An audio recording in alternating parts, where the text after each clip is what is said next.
طالبان کی حکومت تھی، ملا محمد عمر وہاں کے امیر تھے۔ اس زمانے میں بامیان کے اندر بدھا کے بت کو توڑنے کے لیے انہوں نے کوشش کی تھی، اس پر گولے برسائے تھے، اور مجھے یاد ہے کہ اگلے روز یا اس سے اگلے روز فرانس کے سفیر سے میری ملاقات طے تھی، اور انہوں نے میری ملاقات احتجاجاً منسوخ کر دی کہ چونکہ آپ ان کی حمایت کرتے ہیں اور وہ ہمارے جذبات کو مجروح کر رہا ہے، تو انہوں نے میری ملاقات منسوخ کر دی تھی۔ اگر بامیان کے بدھا کے بتوں کے اوپر تمہاری دل آزاری ہوتی ہے اور تم اس حوالے سے اپنا رد عمل دیتے ہو فوری طور پر، تو پھر آپ کو اس بات کا احساس کیوں نہیں ہے کہ دنیا کی 1/4 سے زیادہ آبادی جو امت مسلمہ کی ہے، امت مسلمہ کے جذبات کا آپ کو احترام کیوں نہیں؟ اور پھر یاد رکھیے، اگر ایک فرد کوئی جرم کرتا ہے تو اس فرد کے جرم کو تو ریاست کنٹرول کرتی ہے، لیکن اگر حکمران خود ایک ایسا اقدام کرتا ہے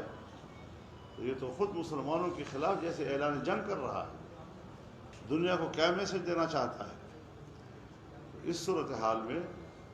پوری امت مسلمہ کی دل آزاری ہوئی ہے، اور اس لیے میں اپیل کرنا چاہوں گا کہ پاکستان کے لوگ وہ فرانسیسی مصنوعات کا بائیکاٹ کریں، اور جو تاجر طبقہ ہے اور جو کاروباری طبقہ ہے جو وہاں سے مال لاتا ہے، وہ ان کے ساتھ تجارتی معاہدے منسوخ کریں، چاہے حکومت کی سطح پر ہوں، چاہے ہمارے کاروباری طبقے کی سطح پر ہوں۔ ہم ان سے اپیل کریں گے، کیونکہ ظاہر ہے کہ اب جو مال ہماری مارکیٹوں میں پڑا ہوا ہے اس کے تو پیسے ادا ہو چکے ہیں، لیکن علامتی طور پر لوگ اسے کہنا چاہتے ہیں اپنا تھوڑا سا نقصان اٹھا کے کہ وہ ان کی مصنوعات کو خریدنے کا بائیکاٹ کریں، اور ریاست کی سطح پر ہو، حکومتی سطح پر ہو، یا وہ ہمارے تاجر طبقے کے اور کاروباری طبقے کی سطح پر ہو، تمام وہ معاہدات جو ان کے ساتھ یا تو پائپ لائن میں ہیں ان کو بھی منسوخ کر دیں،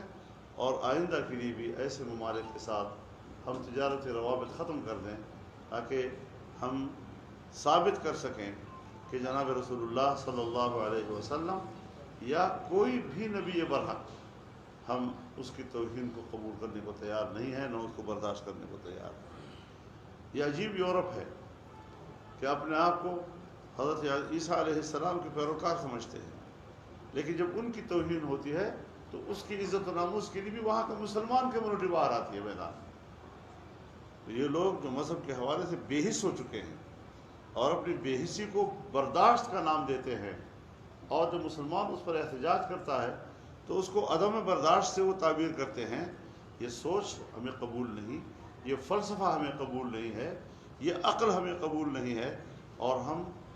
نبی برحق صلی اللہ علیہ وسلم کے ناموس کے لیے ہر قربانی دینے کے لیے تیار ہیں۔ لہذا اس حد تک کہ ہم ان کے مصنوعات کا بائیکاٹ کریں، اور ہم آئندہ کے لیے ان کے ساتھ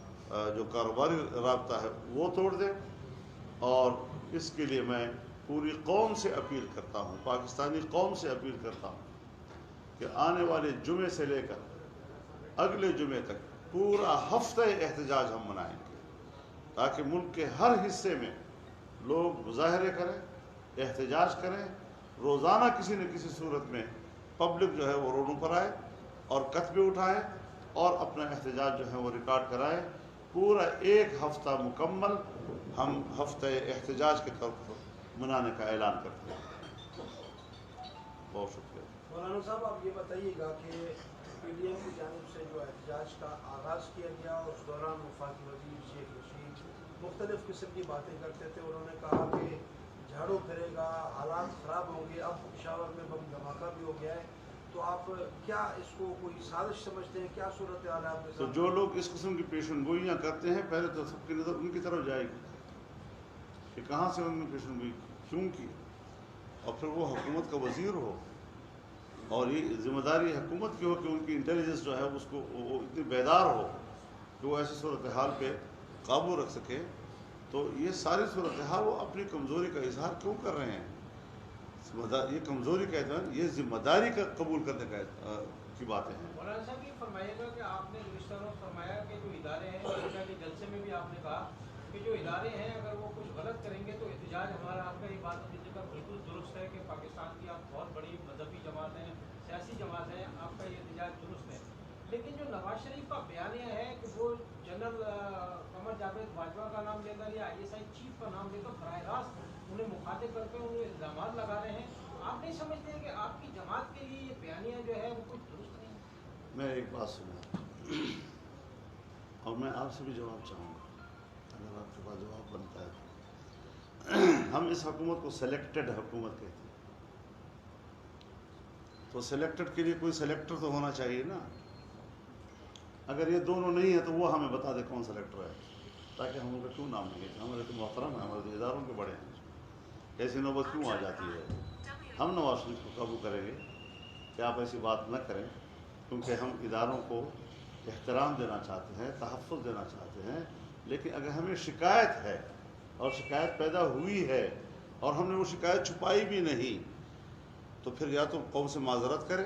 یا پھر ہمیں وہ ذمہ دار بتا دیں کہ جس نے دھاندلی کی ہے اور ایک دھاندلی زدہ انتخاب کے نتیجے میں لوگوں کو ہم پر مسلط کیا ہے. اچھا مولانا، جو PDM کے جلسے ہیں وہ بہت زیادہ کامیاب جلسے قرار دیے جا رہے ہیں اور اس سے کافی اچھل پچھل ہے حکومتی ایوانوں میں. آپ یہ بتائیے کہ آئندہ کا لاہے مطلب کیا بننے جا رہا ہے؟ کچھ جلسے اور بھی ہونا ہے، آپ سمجھتے ہیں کہ ان جلسوں سے اس حکومت کا کچھ بگڑ سکے گا؟ اگر آپ سمجھتے ہیں کسی نے بٹھایا ہے؟ دیکھیے بات یہ ہے کہ عوامی بیداری، پھر عام آدمی بیچارہ جو بے بس ہے، گھر میں بیٹھا ہوا ہے، بھوک کے ہاتھوں نڈال ہو رہا ہے، بچے ان سے دیکھے نہیں جاتے، صبح و شام کے کھانے کے لیے وہ فکر مند ہے، مہنگائی آ گئی ہے، معاشی لحاظ سے آپ کے سالانہ ترقی کا جو تخمینہ ہے وہ زیرو سے نیچے چلا گیا ہے. ایسی صورتحال میں کیا عوام کی ترجمانی ہم نے نہیں کرنی؟ کیا عوام کے جذبات کی نمائندگی ہم نے نہیں کرنی؟ ہم عوام کی ترجمانی کرنا چاہتے ہیں. عوام کی مکمل تائید ہمارے ساتھ ہے اس وقت. اور کون یہ توقع رکھ سکتا تھا؟ پچھلے سال ہمارے ملین مارک، آپ نے سکھر میں خود اس کا منظر دیکھا. یہ وہ پبلک آئی ہے کہ جو سمجھتی ہے کہ ہم پر غلط حکمرانی ہو رہی ہے، نا اہلوں کی اور نالائقوں کی حکمرانی ہے. آج جب تمام پارٹیاں مشترکہ ایونٹ کے تحت مشترکہ جلسے کر رہی ہے، اس میں جو پبلک کی شرکت ہے، چاہے گوجرانوالہ کی شرکت ہو، چاہے کراچی کی ہو، چاہے کوئٹہ کی ہو، اس سے آپ خود اندازہ لگا سکتے ہیں کہ پبلک کی شرکت جو ہے وہ کیا کہہ رہی ہے. لیکن ایک بات